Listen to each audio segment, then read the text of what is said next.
Thank you all for making it here. My name is Dr. Jesse.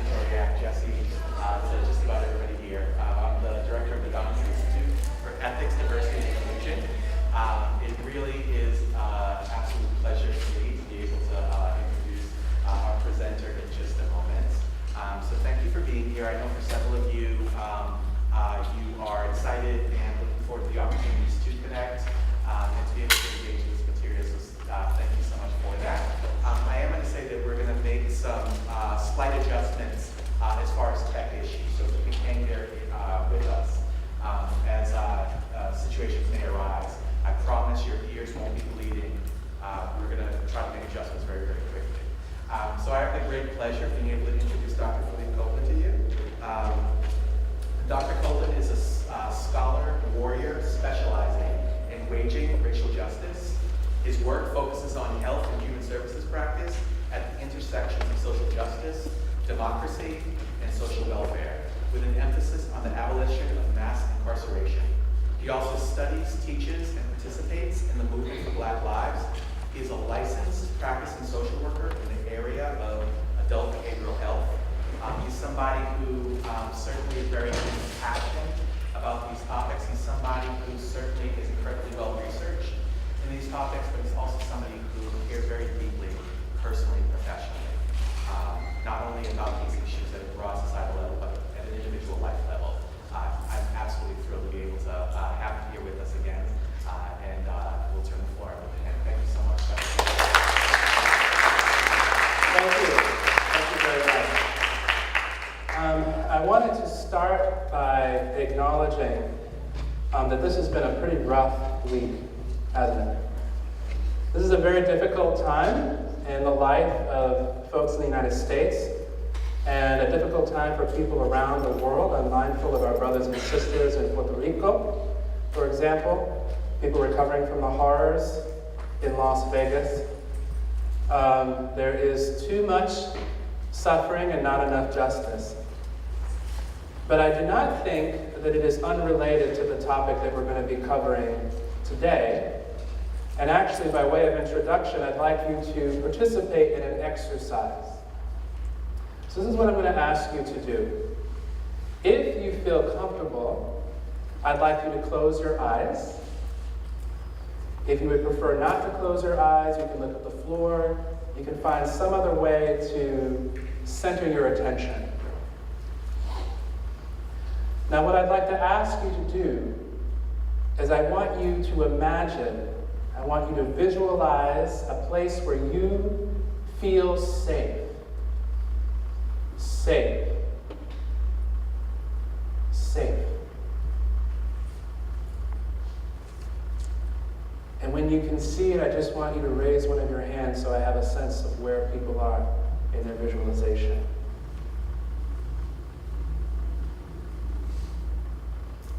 Now, this is what I'd like you to do.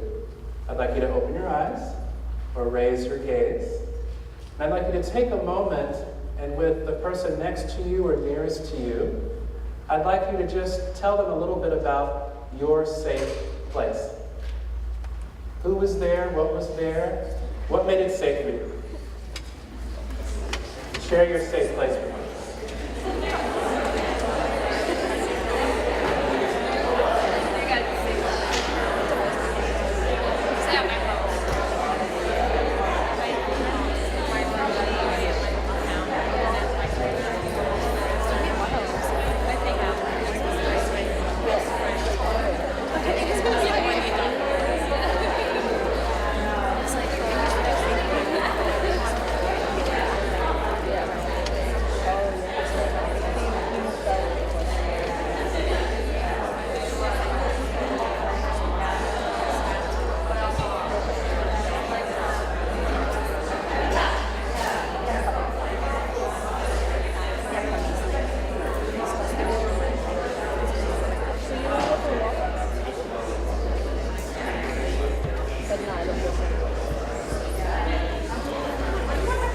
So I know that some of you are still talking. I'm going to bring you back. I'm going to ask you a couple questions about that experience. By show of hands, how many people, when you imagined a place that is safe for you, imagined a prison?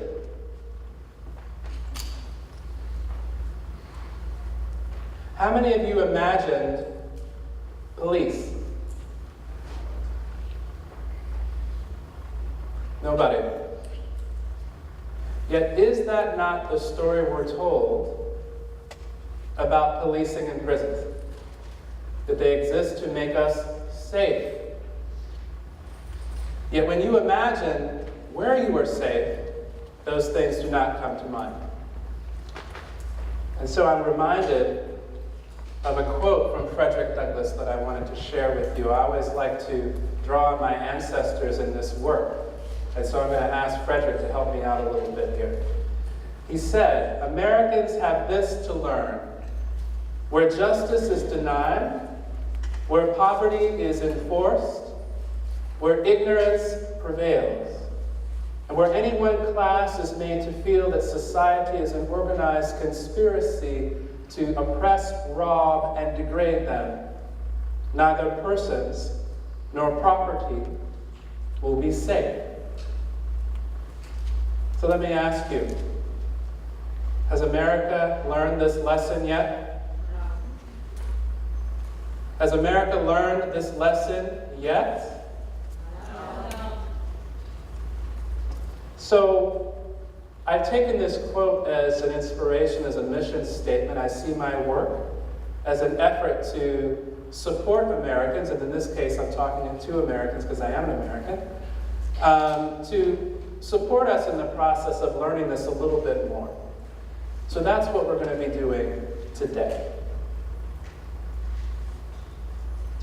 So let's talk about mass incarceration. We're talking about the United States leading the world in holding human beings in captivity. In captivity. And these are a few of the points of comparison. America now houses roughly the same number of people with criminal records as it does four-year college graduates. If all the rest of Americans were a nation, they would be the world's 18th largest nation, larger than Canada and France, 3 times the size of Australia. The number of Americans with criminal records today is larger than the entire population in 1900. It's a lot of people. Another way of thinking about this is something that sometimes gets lost in the conversation about mass incarceration is the issue of jails. In some cases, we see the prison population decreasing, but the jail population increasing. People in jails are still being held captive. So on any given day, over 700,000 people are in jails. Admissions have increased over time. And this is a lot of people. We're talking about over 11 million admissions over the course of a year. And for many of these people, this is multiple times because our recidivism rates are really high. And again, most of these folks who are sitting in captivity now are there for what we refer to as non-violent offenses. Non-violent offenses.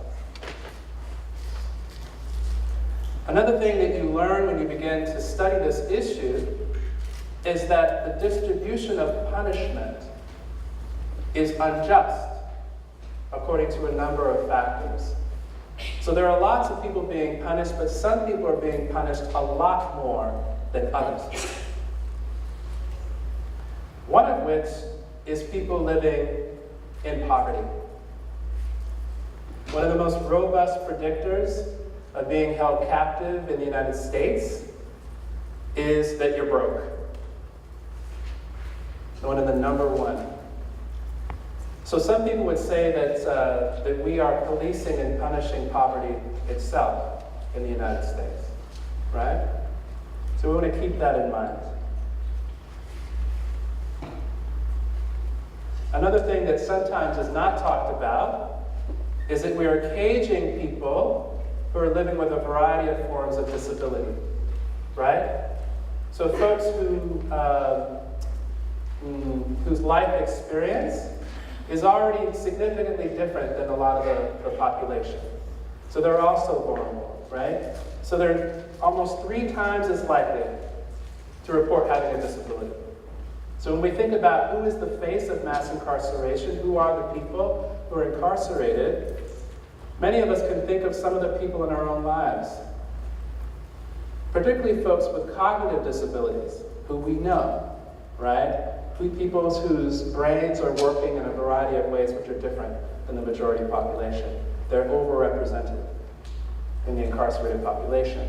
The distribution of punishment is unjust.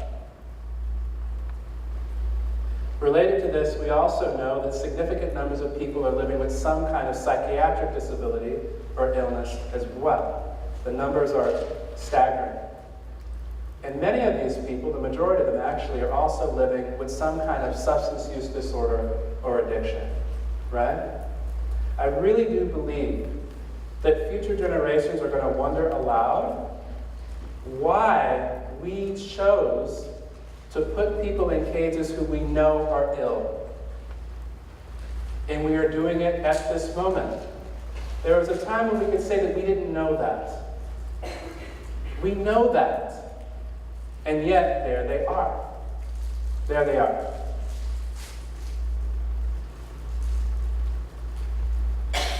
Another group that is increasingly being targeted is women. People remember the Women's March? We need to remember these women too. They're women too, right? And they are being targeted by law enforcement in ways in which the rate of incarceration for women, all women, is increasing, right?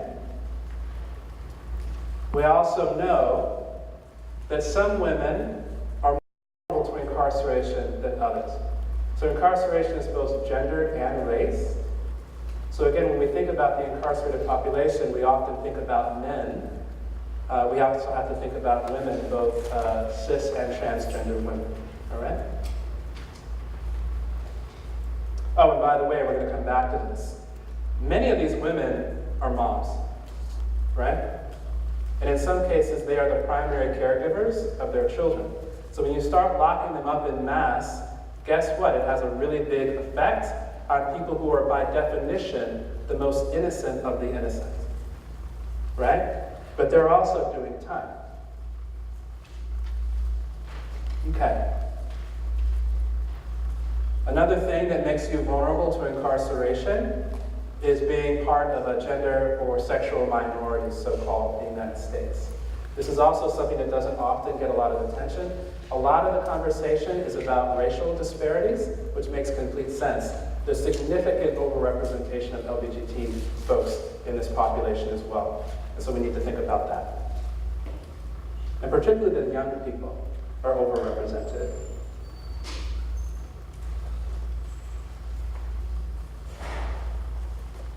This is also not simply a black and white issue. Native Americans are incarcerated at astronomical rates. We rarely hear about the experience of Native Americans. They're also statistically killed by the police at a higher rate than any other population in the United States. We often don't hear about that. Young people who are Native American, like a lot of young people, are more likely to be targeted for incarceration even when they engage in the same behavior as their white peers. And Latinos, who can represent a variety of different racialized groups, are also overrepresented in the population. And they're a group that doesn't necessarily enter into the conversation as much as they should either.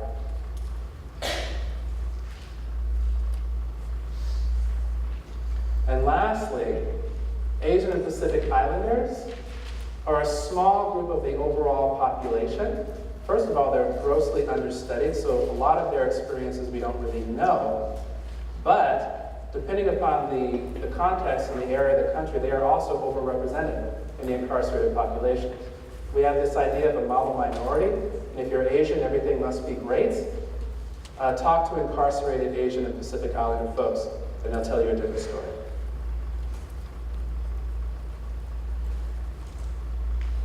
And of course, when we come to African Americans, we see a variety of shocking statistics, right?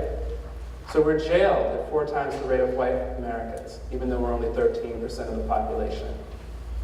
And that there are more of us under correctional control, in prison or jail, on probation or on parole, than were enslaved in 1850.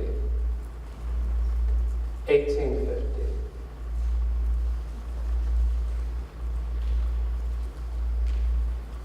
This is a statistic from young people. So over 54% of Black millennials answered yes to the question, have you or anyone that you know experienced harassment or violence at the hands of the police? This is a lot of young people who are saying that they had this experience. And of course, this includes lots of people who have never and will never make any headlines, right? You won't hear about them in the news. And in fact, I imagine that some of them are in this room, and they will tell you similar stories about their experiences. This is a lot of people. The distribution of policing and punishment is unjust. So what is mass incarceration? In my work, I think it's helpful. The numbers are important, but mass incarceration is more than just the number of people being held in captivity. It's a little bit more complicated than that. So I talk about it as an interlocking social belief and value system, or set of systems that produce a caste system, all right? What is a caste system? This is the definition that was provided in the seminal work by Michelle Alexander, The New Jim Crow, that it's a stigmatized racial group locked into an inferior position by law and custom. As the previous statistics have shown us, anybody can be placed in a caste system. Caste systems are created around many aspects of identity and intersecting identities. Race is one, but it's not the only one. There are a lot of caste systems going on. So in terms of mass incarceration, I refer to it as a matrix of mass incarceration. That's not a reference to the movie. That's a reference to the work of Patricia Hill Collins, who came up with the idea of a matrix of domination. So a way of thinking about how intersecting identities and group memberships are structured in a society, or in our case, in the entire planet. So that's the idea of a matrix. So part of the matrix is the mentality of mass incarceration. This has 2 elements to it. The first is primarily psychological. So I refer to this as the psychological criminalization of groups. So you are criminalized on sight. We believe that we can see who a criminal is without any other further evidence, right? So you're criminalized by association with a particular targeted group or marginalized group. This is often unconscious, and so this is what people refer to as implicit bias. Implicit bias is really important, and I'm really glad that people are talking about it. However, not everything is unconscious. So the second element of the mentality of mass incarceration is ideological, and ideologies are things that we know we believe. And we believe them strongly and we defend them.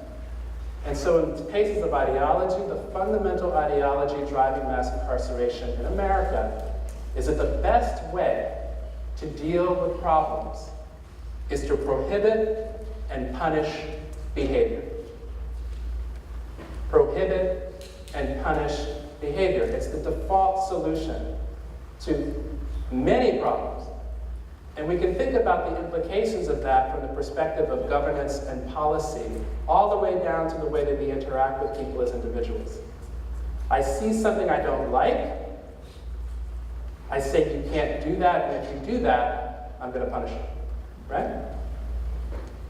The next element is the morality of mass incarceration.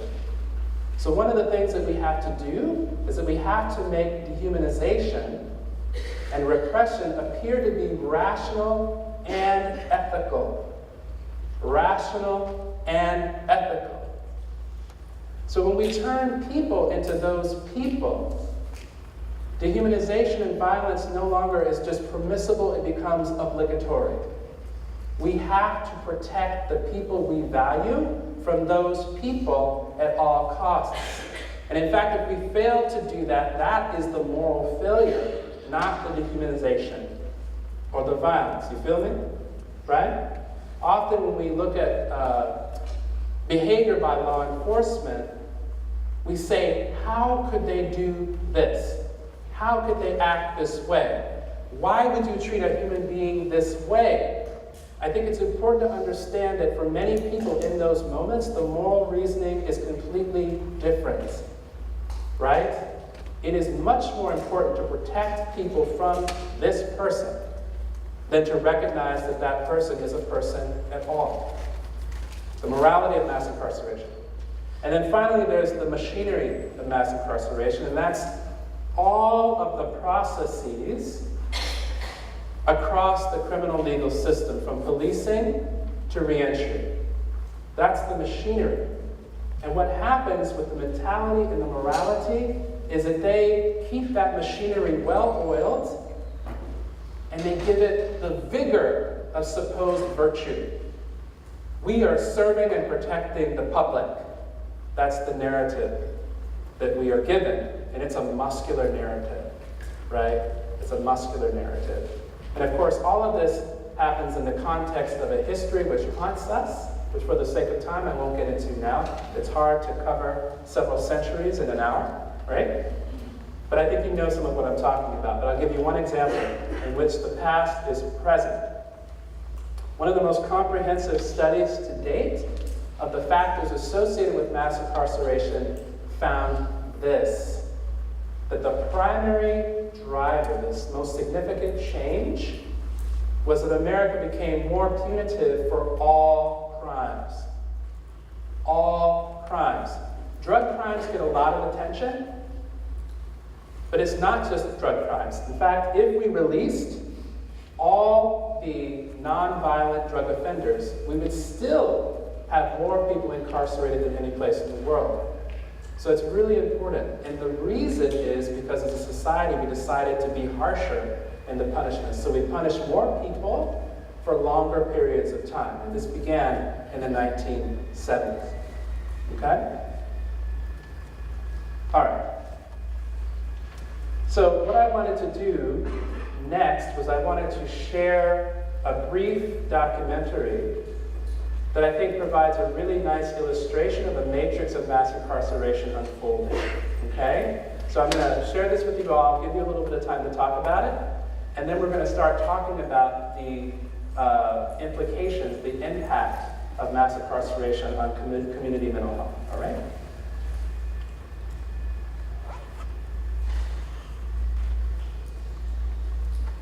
Could you get the lights, please?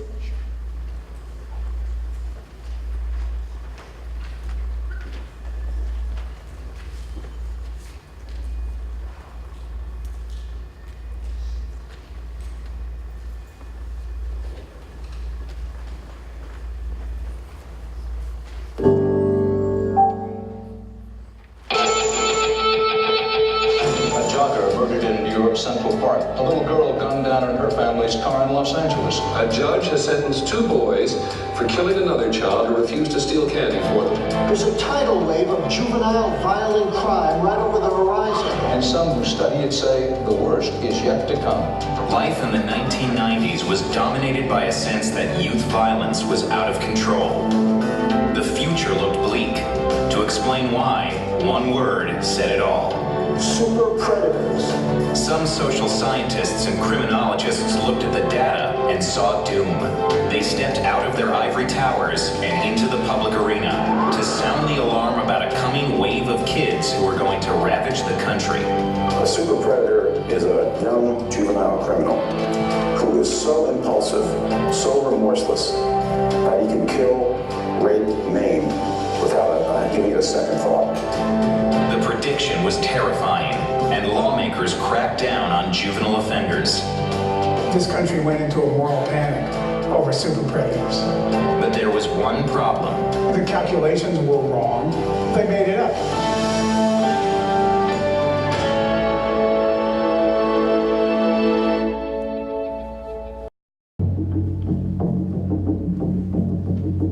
Along this stretch of grassy road, one night in early September 1994, when most grade schoolers were getting ready for a new school year, a grisly murder took place. In Chicago, the body of an 11-year-old gang member nicknamed Yummy is found beneath an underpass. Police say Robert was murdered by two members of his own gang, 16-year-old Craig Hardaway and his younger brother. Derek Hardaway was 14 when he and his brother drove to the underpass to kill Robert Sandifer, or Yummy. Sandifer himself had shot and killed a teenage girl before he was murdered. Derek waited in the car while Craig pulled the trigger. I remember the night when things took place. He got a page from a guy named Kenny. I'm not actually sure what he said to my brother, but it was to kill Robert. Derek and his brother belonged to Chicago's Black Disciples gang. I was told to do certain things, even if I didn't want to do it. It was either do what I'm being told or have it done to me. Even in an era of violent teen killers, Robert Sandifer's murder was big news. The story scared people, says criminologist Barry Chrisberg. This was no longer a Chicago story. This was a story that no matter where you lived, you turned on the evening news and you would hear about this case. By now, nearly all of us know the story of Robert Sandifer. There was a sense that the country writ large was going to hell in a handbasket. No one had a clear idea of what to do. Political scientist John DiIulio taught at Princeton University and had done extensive research in prisons studying the criminal justice system. From 1984 to 1994, when Sandifer was killed, teenage homicide rates had more than doubled. DiIulio looked at studies that estimated that by 2000, there would be 1 million more teens between the ages of 14 and 17, and he predicted crime rates would snowball even more. You'd have a doubling or a tripling in the rate of youth violence in the time between the mid-90s and up to through mid-2000s. Perhaps most troubling to DiIulio was what he saw as an indication that the small percentage of kids who commit the most violent crimes would be much more destructive than the generation before them. Studies found that essentially 6% of every male youth cohort was responsible for about 50% of all the violent crimes committed by that cohort. That small fraction of people is going to be able to wreak incredible havoc. DiIulio wasn't the only one predicting a surge in crime. By the year 2005, we may very well have a bloodbath of teenage violence. Northeastern University criminologist James Fox says his choice of words was deliberate. I did sound an alarm, and I did use some rather strong language in terms of what might happen if we didn't react quickly. Fox and DiIulio felt compelled to call attention to this perceived problem, and rhetoric proved the most powerful arrow in their quiver. DiIulio, an Ivy League academic from South Philadelphia, wrote this article for the Weekly Standard in 1995. The term super predator originated from an inmate who said, as always a throwaway line, he said, "Oh, these kids, they're stone cold predators." And like a match to a flame, the word caught on. Super predator, predator, predators, super predator. Linguist Ben Zimmer studies language and culture. When you use a word like predator, it is loaded with certain assumptions about the way that an animal hunts another animal. And so to call someone a super predator really amps that up even more. We're talking about a group of kids who are growing up essentially fatherless, godless, and jobless. DiIulio says that he wasn't pointing to any particular racial group as being the most potentially violent. But in 1996, he wrote that as many as half of these juvenile super predators could be young black males. Race was the central issue.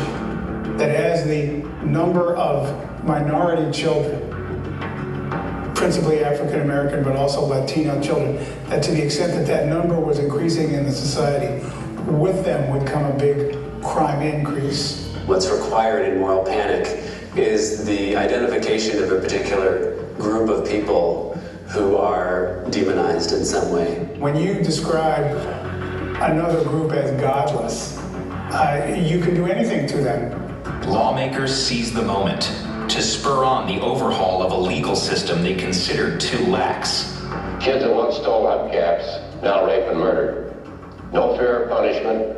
Experts call them super predators. There are no violent offenses that are juvenile. You rape somebody, you're an adult. You shoot somebody, you're an adult.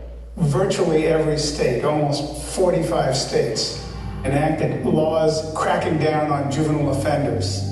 We're making it easier to prosecute youth in adult criminal courts, increase penalties. But at the same time the laws were being enacted, juvenile crime rates were already starting to show a surprising trend. Juvenile crime rates have been plummeting during this period of time in the wake of this panic. The drop in juvenile crime has been attributed to many things: a stronger economy, better policing, a decline in crack cocaine use. But DiIulio's research had not foreseen any of these trends. We were at on the precipice of being able to explain and predict all kinds of things, poverty trends, crime trends, and so forth. None of that work, none of those predictions in any of those fields have borne fruit. By the late 1990s, after a steady decline in juvenile crime, DiIulio could see just how mistaken he was. The super predator was a no-show. The predictions were off by a factor of 4. It had doubled and it was supposed to double again, and instead it was halved. Right? And so that's about as far off as one could possibly get. The super predator idea was wrong. Once it was out there, though, it was out there. There was no real need in. The experience was a turning point. DiIulio increasingly began to think about religion and public affairs as the best way to effect change.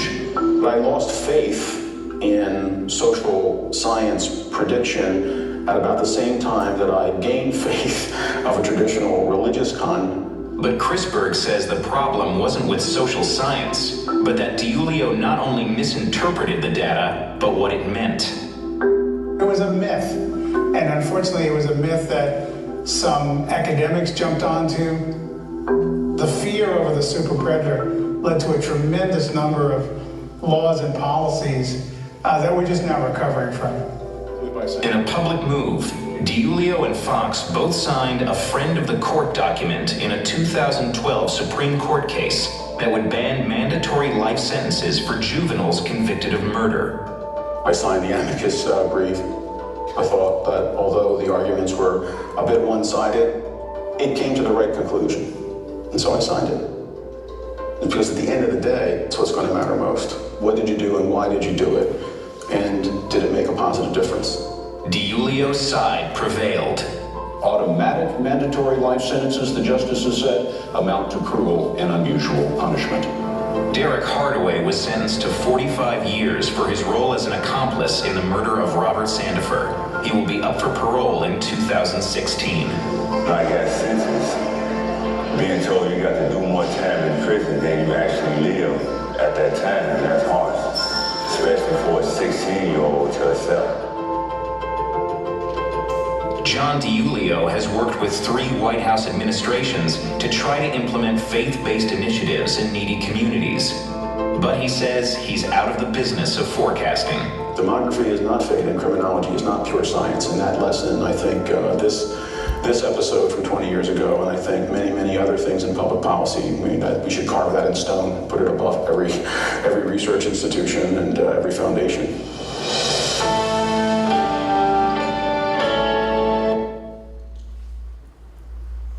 Okay. So before I went on, I wanted to give you an opportunity to just talk a little bit to each other about what you just saw. There was a lot in there. So again, I want to just take a moment and give you a chance to talk to whoever is next to you or close to you about the super predator phenomenon, all right? And then we'll continue.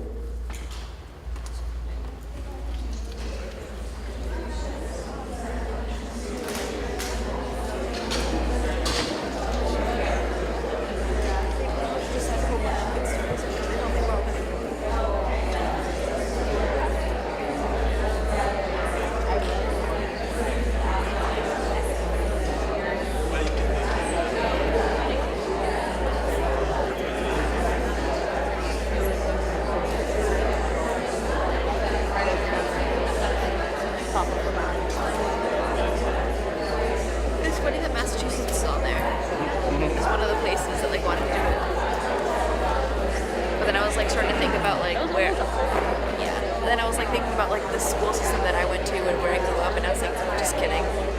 There was like 4 kids in my school that poisoned teachers. The teachers died.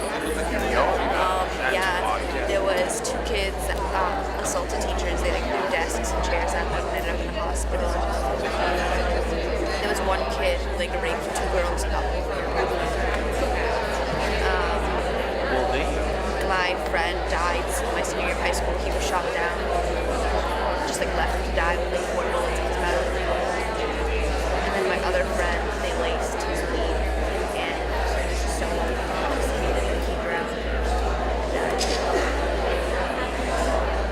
And this happened. So, I guess it makes sense why they have in Massachusetts.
We would still have to deal with the consequences of the caste system.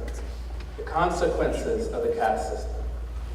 And some of those consequences have been in terms of our effort to encourage the development of a healthy mind amongst the population. So I wanted to talk a little bit about that. People who work in public health, any public health people here? Okay. Possible career trajectory for some of the young people here. In public health, we often talk about social determinants of health. And that's simply a way of talking about the fact that there are things that impact our health that are not simply reflections of our biology or personal behavior, but are social in nature. One of the things that we have begun to do is to understand mass incarceration as a public health challenge, that it impacts the health of populations and not just individuals.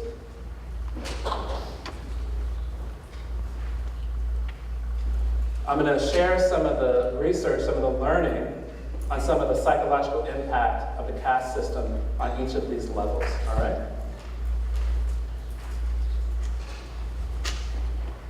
So one of the things that we have talked a lot about is policing. Usually when we think about policing, we think of it in terms of lethal force, right? And we think about it in terms of a violation of civil or human rights. So some of the new work that's being done is really asking what are the health impacts of these encounters with the police. So this was the result of some work done on youth in New York. And what they found was that these aggressive police tactics, what they called aggressive police tactics, had a measurable impact on the mental health and well-being of these young people. So they physically survived the encounter, but law enforcement left their fingerprints on the psyches of these young people long after the encounter is over. And I just want to point to the number of times that people were stopped. 5% of these young people reported being stopped more than 25 times. 1% 20% reported being stopped over 100 times. And the study tells us that the cumulative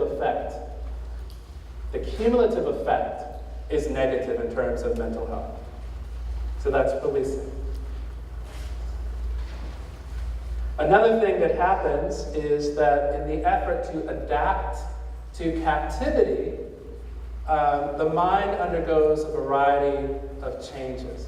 I'm going to say something that might sound radical to some of you. I really do not believe that our species is built for captivity. We're just not built for it. There is not a healthy way to hold human beings captive. And if you think about it, science tells us that that's true of other forms of life as well. It is not a natural condition conducive to healthy development. So let's talk a little bit about prisonization. One of the things that happens to people is they experience reactions that we associate with post-traumatic stress. So people who have experienced combat, for example, and these are a few examples, right? So you're upset, and you don't even know why. You're scared, but you're not sure what you're afraid of. You can't focus. You can't sleep. Sometimes you just don't feel anything. And you feel a great deal of despair.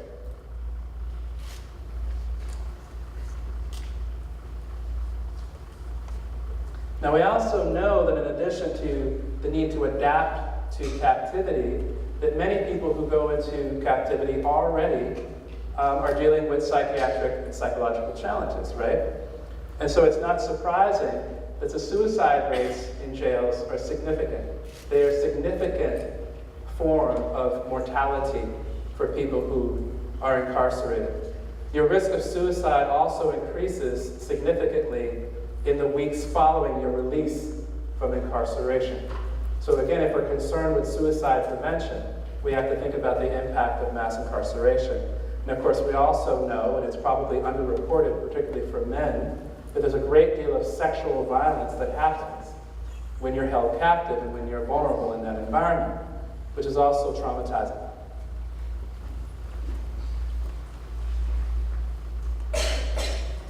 A lot of the folks who are in captivity are in a particular kind of captivity, which is referred to as solitary confinement. So typically, you are administratively segregated, so you're kept alone for 23 hours a day with virtually no human contact whatsoever. Needless to say, this is not good for the mind, right? And so these are a few of the kinds of symptoms that people develop over time. And the other thing that we know is that you don't have to be in solitary for a very long time to start to exhibit these symptoms. It doesn't take much. One of the things that I commonly ask people who I interact with as a behavioral health practitioner, if I know that they did time, I always ask them if they did any solitary at all. I want to know that, because that's a significant part of the prison experience, the captivity experience. Now, because the United States has to go big on everything, not only do we put lots of people in solitary confinement, we have created entire prisons where that's all it is solitary confinement for your entire sentence, the whole time. 1 hour a day, you get out of your cell. And when I say that you get out, in many of these facilities, some of you know this, essentially you go from your cell to something that resembles a dog kennel, literally. So you walk into your kennel where you can get some air and some sunlight. You walk around your kennel a little bit, and then you're escorted back to your dungeon for the next 23 hours. And again, not surprisingly, people subjected to these conditions do not respond well. Okay? And as I said before, if you went into that situation and you were already having some kind of mental health problem, you're even more vulnerable. And in some cases, facilities will try to manage mental illness, psychiatric outbursts, through putting people in solitary confinement. So you get confined, you get treated through confinement. Okay. And as I said before, and people have said that our jails and prisons have become the new asylums, right? This is what we do to many people with psychiatric disabilities now. We literally hold them captive for varying periods of time because we just don't know what else to do. Make America great again, right?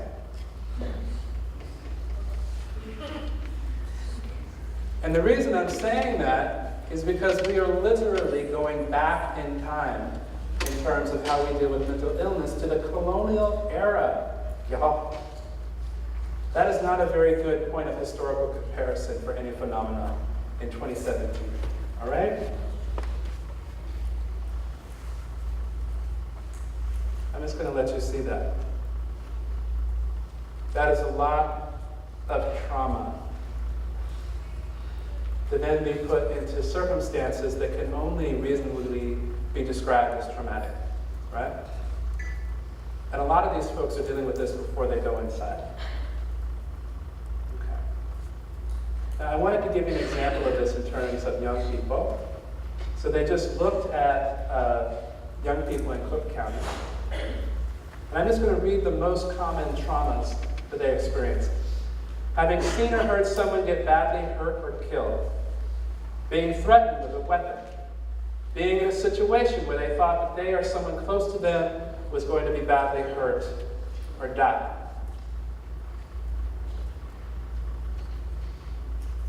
And these are the conditions that many of the young people were experiencing before they were incarcerated. And guess what? These are the conditions that they are subjected to once they are incarcerated. Right?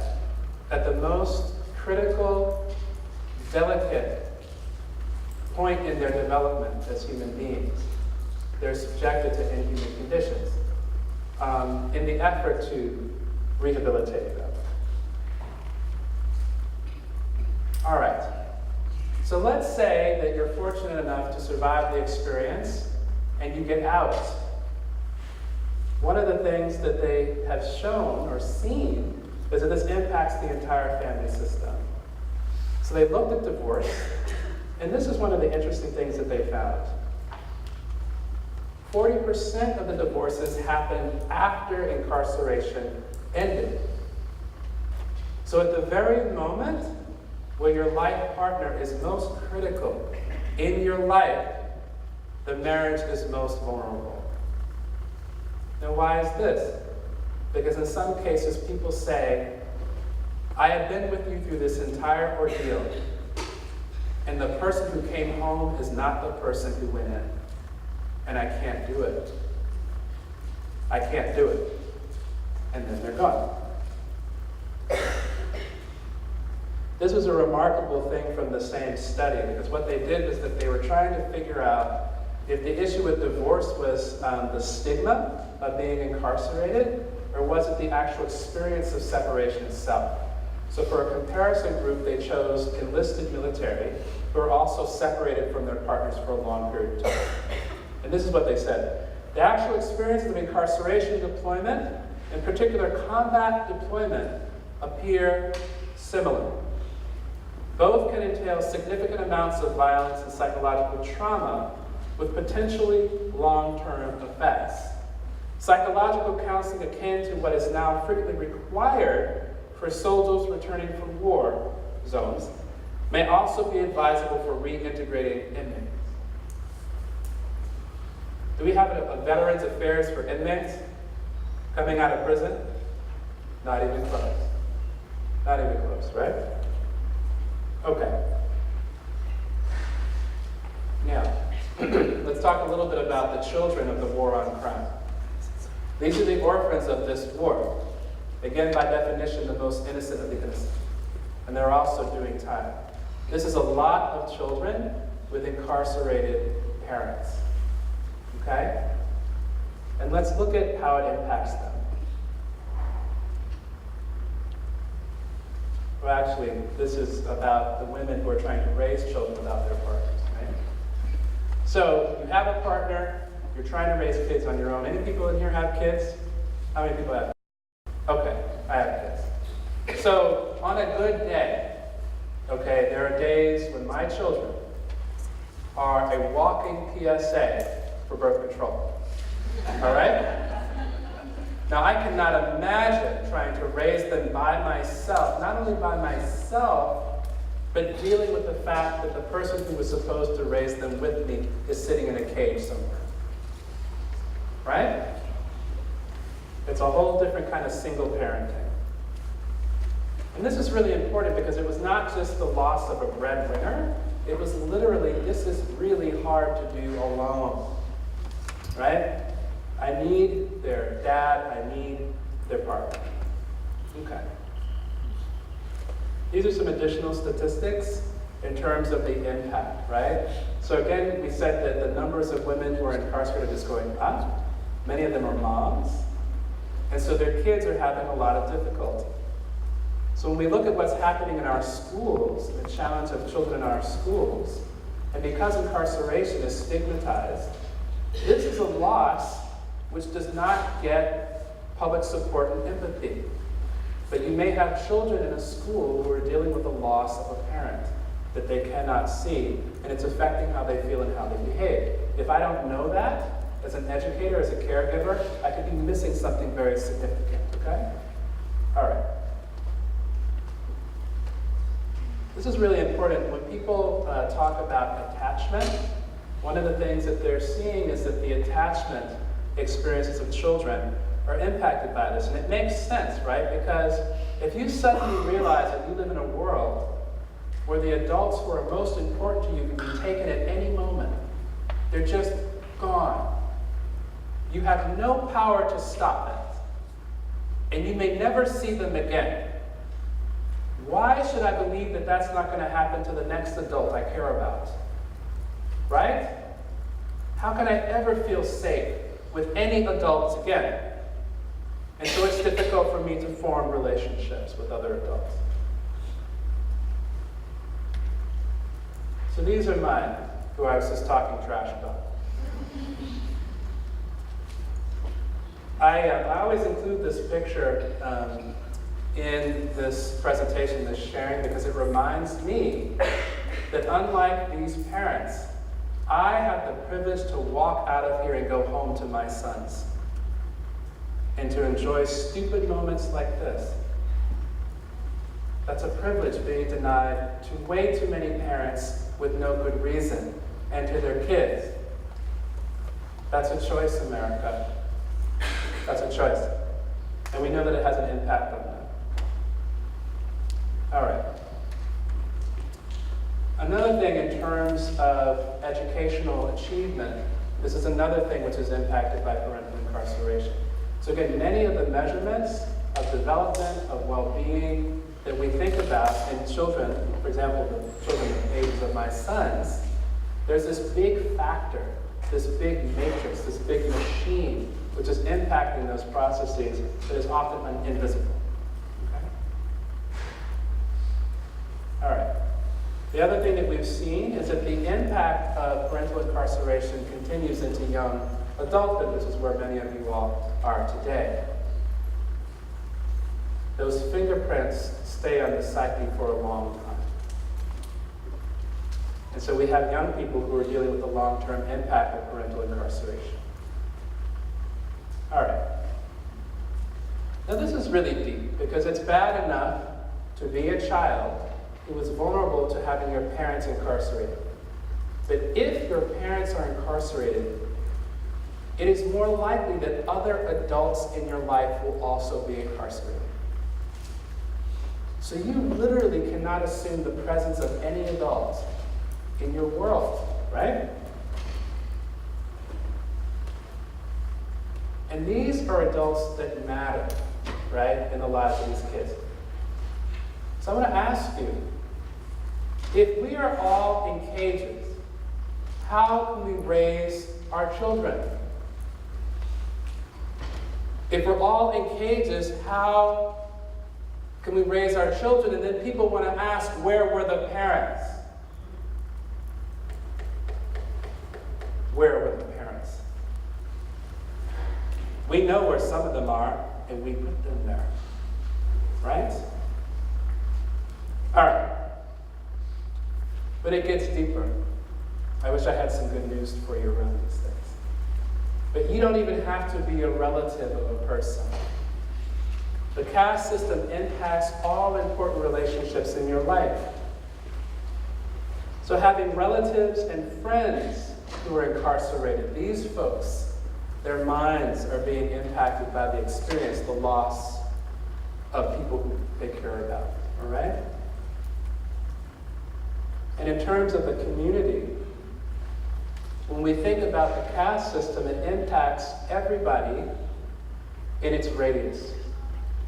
So for example, we've used the metaphor of a war on crime, a war on drugs. What happens in theaters of war? Collateral damage.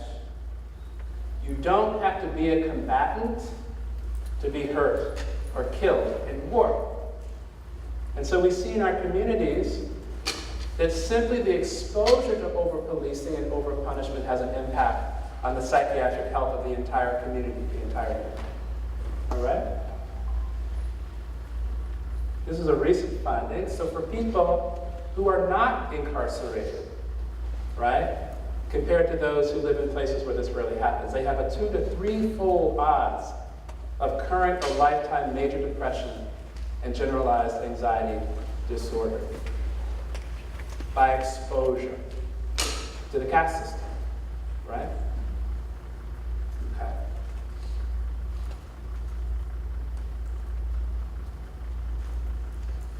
So I wanted to close with another ancestor. This is James Baldwin. And again, I want us to think about safety.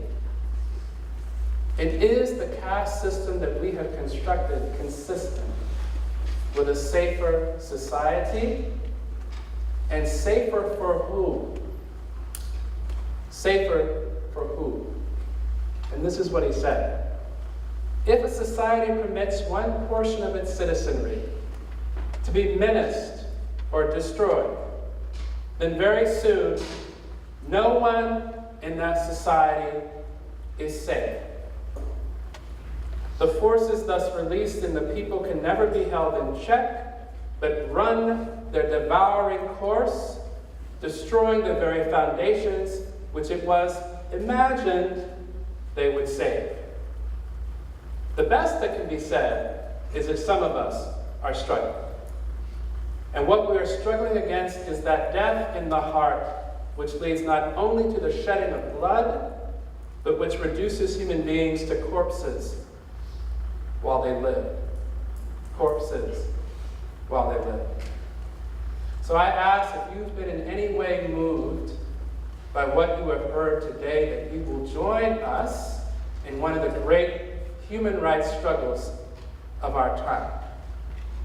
Not only to destroy, dismantle the caste system, but to help the survivors to recover from its consequences.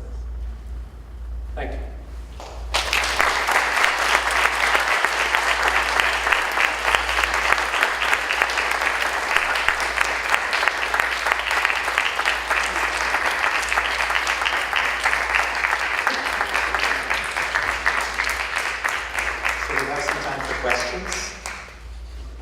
I'm going to move over here so I don't block Baldwin. Questions or comments? Y'all start off slow, and then at the end you keep asking questions and we can't end. So start off quick this time, okay?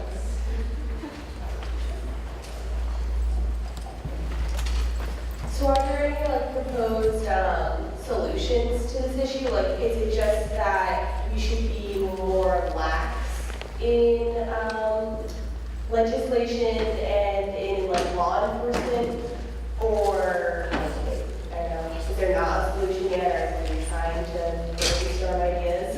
Yeah, so there's actually, the good news is that there are a variety of solutions to this problem, some of which are already being implemented, particularly on the state level. Can people hear me? It seems all of a sudden like I'm quiet. So for example, one of the things that just happened on Capitol Hill is that some legislation was filed by Senators Cory Booker and Blumenthal from Connecticut. It's called the Reverse Mass Incarceration Act. One of the things that the act is intended to do is to reverse the federal funding incentives from encouraging states to incarcerate more people, to encourage them to incarcerate fewer people while maintaining public safety. So that becomes the measure by which decisions are going to be made about giving you more money. So that's one of the things that they're doing, and that's actually an effort to reverse what happened in 1994, which did the exact opposite. It said the more people you incarcerate, the more funding you will get. So that's one of the things that's happening right now. They're trying to change the logic of what's being encouraged. One of the things that science has shown us is that on the state level, several places such as Texas, for example, a fairly conservative place, they have been able to reduce their incarcerated population, and yet the rate of crime has also stayed down, which is counterintuitive, right? And so one of the things we've seen is that having fewer people being incarcerated does not actually make the public less safer. So that's one example. I mean, there are others, but that's a big one. The other thing is that criminal justice reform is actually one of the few things that people in Washington actually agree about right now. I mean, it's one of the few bipartisan policy efforts, and it really has been, and it survived the Obama years too. I mean, folks who were working on that, who didn't agree about anything else, they agreed about this. And so I encourage you, one, to learn more about the federal efforts in Congress. If you're interested, call your senators, call your representatives, and encourage the people who are trying to take this on because they need support. Oh, yeah. Hi, we've had private prisons now for a number of years. I don't know how long. Is there anything at all encouraging about this trend? Yeah, unfortunately, the situation with private prisons, there's been a bit of a back step. The Obama administration, at least on the federal level, had decided to move away from relying on private prisons in terms of detention, and the new administration has reversed that, right? And so we're back in the business of working with private prisons. It's important, though, to understand private prisons are a concern for people. They should be. But the actual relative numbers of people being held in the private system versus the public system is actually relatively small. Most of the people that are incarcerated in publicly run, publicly funded facilities. The exception, though, is in immigration enforcement. So if you're concerned, and these things are very much connected, if you're concerned about the privatization, what I refer to as punishment for money, right? People who are dealing with the question of immigration rights, it's much bigger on that side. The money to detain people during the process of deciding whether they're going to be deported is huge, huge. So I encourage you, if you're not familiar with that, check that out, because it has a much bigger impact on that population than on the general population. Very good question. Are there federal mandates for educating young people in the juvenile justice system? That's a very good question. When you say educating, you mean like through Department of Education or something like that, or? Well, I'm thinking juvenile. So a young person who should be in high school is not in high school because they're locked up. What does our country say in terms of their education? All right, so that's a very good question. I think you're talking about access to education and not education about the system and how it works. Okay. That's an excellent question, and it's in terms of federal mandates, it's not entirely clear. And my understanding is a lot of this is really run by the states and local government more than the feds. So if you're interested in making an impact on these issues, I obviously reference federal legislation. We, the people, actually have much more of a say in local and state government in terms of policy, right? So I encourage you to check that out, get informed about what's happening about policies related to juveniles. One of the things that has been happening in terms of decarceration, decriminalization for juveniles, and its connection to the schools is to really shift to restorative justice approaches of dealing with behavior, right? So rather than suspending students, which we know is a predictor of later criminal justice involvement, or getting law enforcement involved in behaviors with young people, we're saying first you need to try to engage in a process that's really more about that person's development, accountability, recognizing what they did that was wrong and its impact on others, and trying to actually repair it, which holding people captive doesn't necessarily have anything to do with. So I also encourage you, if you're interested in that, learn more about restorative justice, find out if there are restorative justice programs in the schools where you are, and if there are not, I encourage you to advocate for those things as an alternative to punishment in the juvenile justice system. So there was kind of a tie here. I'll let you sort that out. There's a push on now in Massachusetts for significant criminal justice reform, more than we've seen in many years. And the Boston Globe this morning has a story which people should check out about an omnibus bill that is being released from the Judiciary Committee. It's a Senate bill. The House Judiciary Committee will come up with their own bill later this month, and that's expected to be much more conservative. And these bills look, the Senate bill has quite a few good measures in it, but these things are very hard to get passed. Absolutely. And it behooves anyone who's interested to be in touch with your representative and your senator. And read the story in the Globe this morning. Now, just to double check, that's the one, it's entitled the Justice Reinvestment Act, right? Or is it not? Am I wrong about that? No, it's not. There are two major bills, one filed by the government, and as a result of the justice reinvestment process. Got it. But that makes some improvements in the prison. It doesn't do anything with respect to sentencing or how people get into prison. It does increase the programming a small amount, but the programming is minuscule. 2% of the budget, or less than 2% of the corrections budget is devoted to rehabilitative programming. So that bill will pass because it's the governor's bill, but the legislature wasn't content with just that, so they've been working hard, along with there's a very active criminal justice movement here. Absolutely, in the state now. Yeah.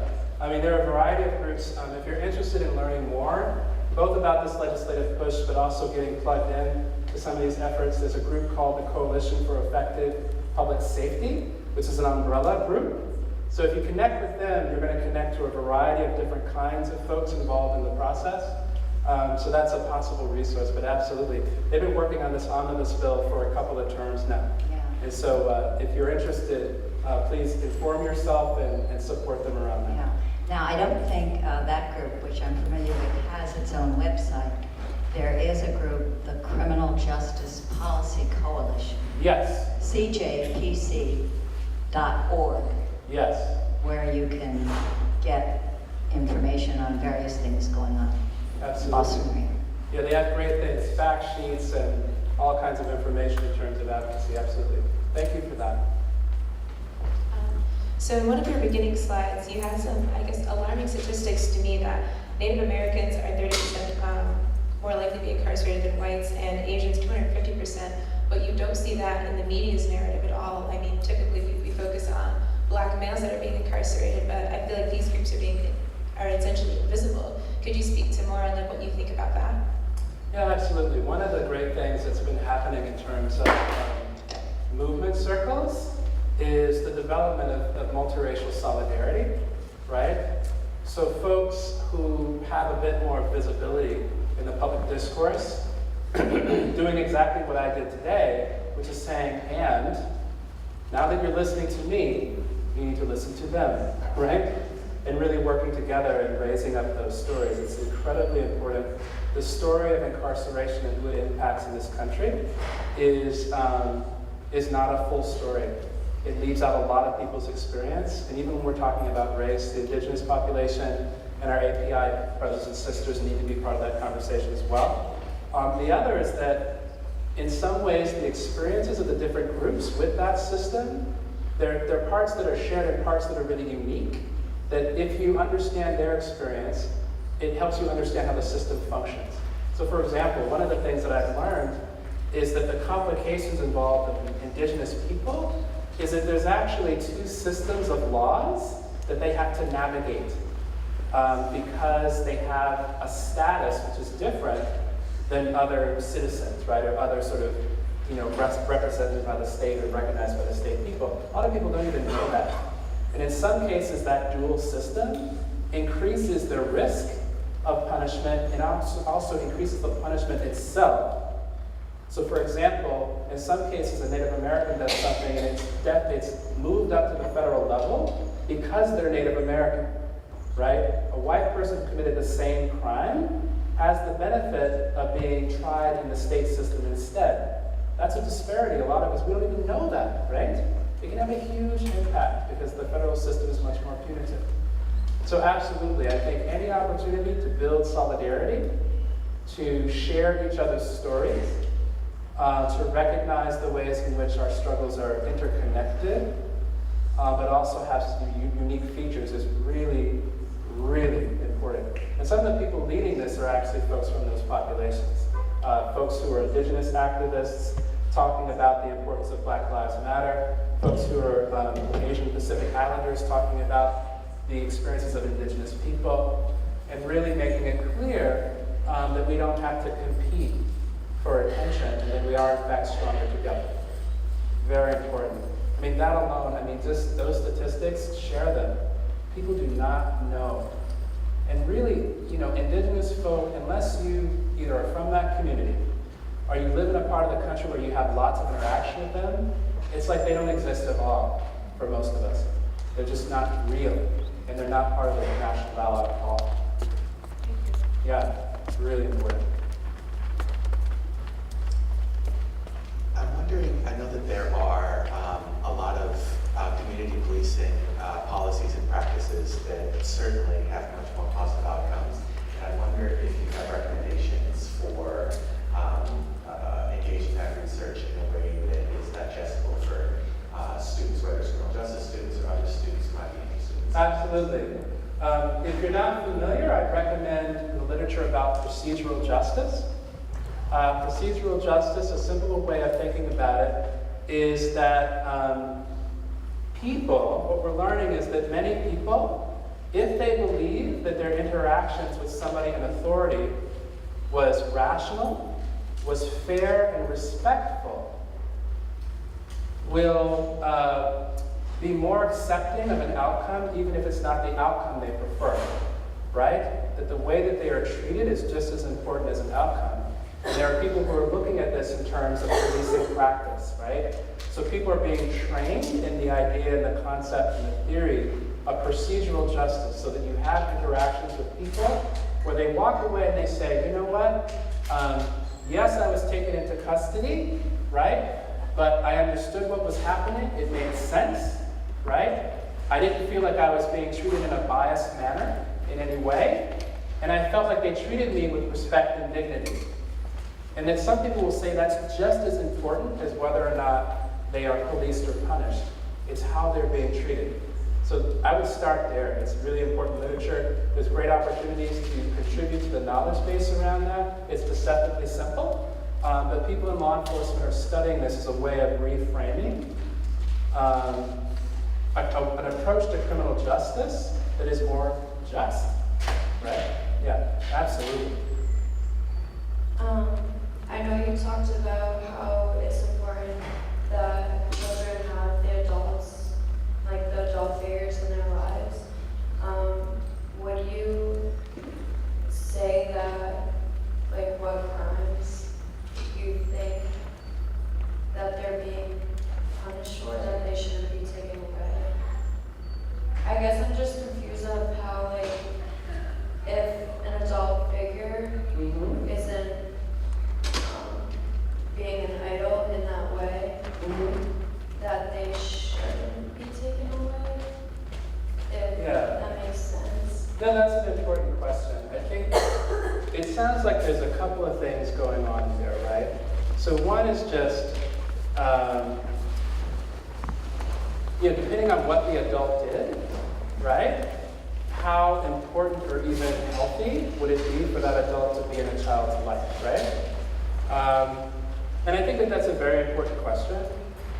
Part of what's happening in terms of changing the conversation is recognizing to balance the behavior of an adult and accountability for the behavior of an adult and its impact on people who had nothing to do with what happened, right?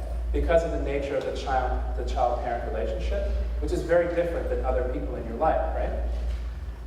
So I think that the purpose is not to suggest that the adults shouldn't be accountable, but to suggest that we need to take into account the impact on people who, again, are innocent people, right? Who are the kids.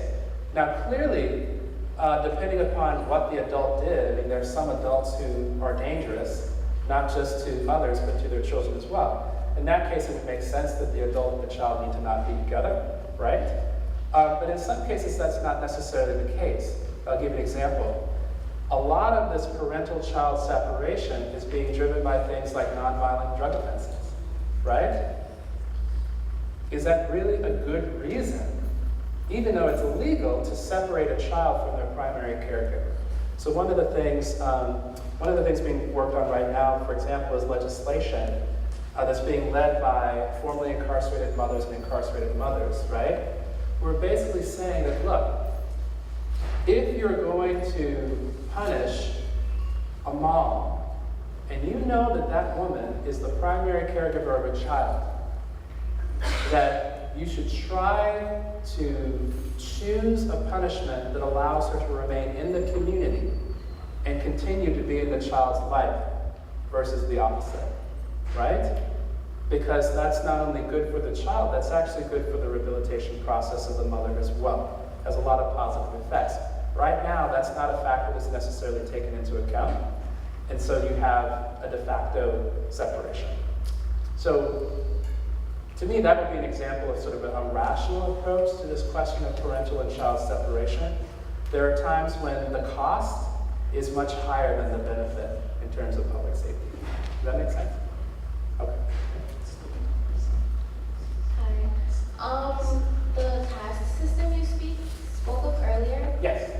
Do you think that is deliberate and history is just modernized, or do you think it's just a leftover from what happened, and there are just a few things that we need to change? That's a very good question. I would say that it's both, right?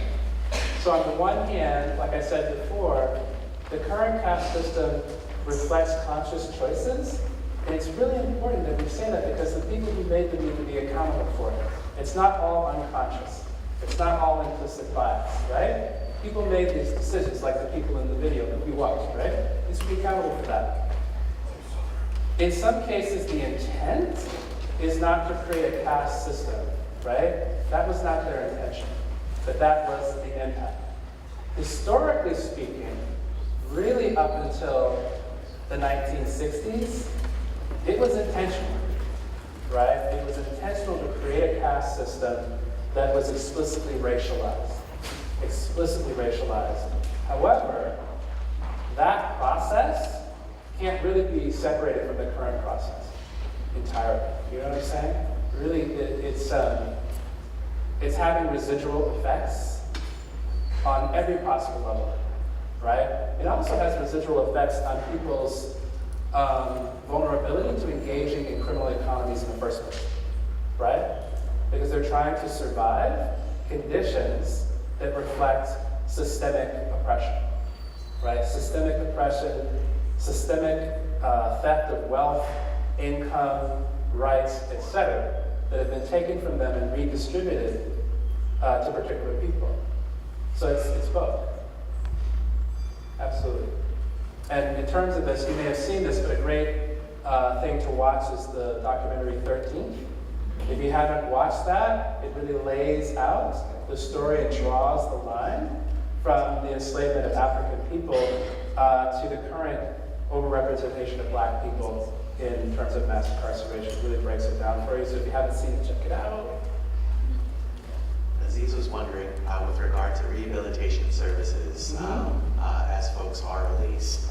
If you can sort of give an overview and help us have a sense of what people actually have access to, and whether you feel as if that's adequate. Okay, so I'll start with the latter part. It's not adequate. It's not adequate. I think folks who work in reentry would agree with that. But some of the things that are available to people, some of what people have started to do is to say that the process, like all this stuff around families, right, relationships with families. For example, the reunification process needs to happen before the release happens, right? The repair of relationship, the repair of the psychiatric, psychological damage, those things need to be part of a stepwise process, right? So that's one of the things that some people are getting. And I know that some of you all are also experts in this area, so feel free, Sarah, to speak up around in terms of reentry, right? So access to psychiatric services, access to substance use services, sometimes assistance in terms of housing, support around so-called collateral consequences, right? So the ways in which if you have a criminal record, some states and the federal government will deny you access to certain goods or services or opportunities. Some people help you with those kinds of things. There's actually a whole guide, goodness gracious, I think it's put out by the Justice Resource Institute, which is a guide that they update that specifically services that are geared towards people that are in the reentry population. So things that are targeted at them. So I encourage you to check that. I used to carry that around with me as a practitioner, so I had that stuff available in case I needed to get some help for some people. So some of the things in there you wouldn't necessarily know are being offered, but they're certainly not adequate. Certainly not adequate. Last one. I was just wondering that you said that people with mental illnesses are in jail, and I was thinking there's psychiatric hospitals, so why aren't they there, or are psychiatric hospitals not treating people right either? That's a very good question. It seems sort of obvious. Let me see if I can explain. Part of it, it's similar to the issue with reentry. Part of it is the availability of care, right? So what we've done is that we've taken resources away of the broader health and social care system, and education too, by the way, and we've put it into holding people captive, right? So literally, in some cases, there are simply more spaces in jails and prisons for people to be than in a hospital. It's like just basic math, right? And so if you can't get access to the hospital, the only option available to you is incarceration, right? That's all you got. And so people cycle in and out of those places because they literally have nowhere to go. Or in some cases, they cycle back and forth. They just go back and forth. And that's not freedom either, right? But that's basically it, yeah. So I'm acutely aware of time. First I want to thank Dr. Copeland just for being here, for responding. I see somebody waving their hands frantically. Okay, I will pass it over to we were just saying. Oh. They were just saying hi passionately. Yes, yes, they're really invested in those readings. So thank you very much, Dr. Copeland, for being here with us. Sincerely. Yeah, thanks for having me.